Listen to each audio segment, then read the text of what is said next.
Kdyby to šlo, tak zastavím čas, jen abych si vychutnal momenty štěstí. No přišlo to dno a přišel ten mráz, přišla ta tma, já se radovat nestih. Včerejší debata.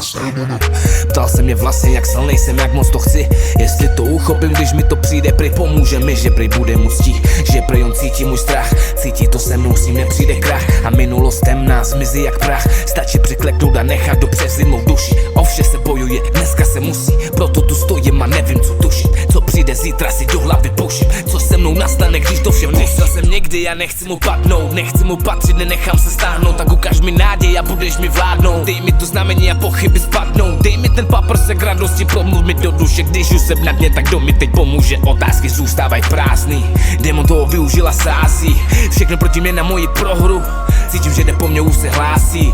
Nikdy jsem já nechtěl nějakou souhru, no objeví se vždy jsem nesnází. A chce po mně jedno, ať nevidím světlo a mít to na mysli, když se půjdu letno. Probudit se v pekle, zase snáčit všechno, proto nevím co teď dělám, ale musím si kleknout. Jméno Otce, Syna, Ducha, buď vůle tvá jako v nebi, tak i na zemi. Prosím tě, ochraňuj všechny mi známí, je to teď vážný, podlehli ďáblovi. A teď jsem na řadě já, teď jsem na řadě já, a teď jsem na řadě já, a teď jsem na řadě já.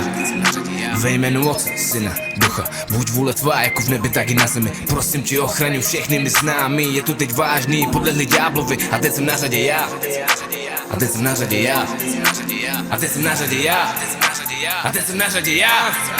Tohle si chtěl, tak tady mě máš, už není to iluze, co se mi zdá, už je to ten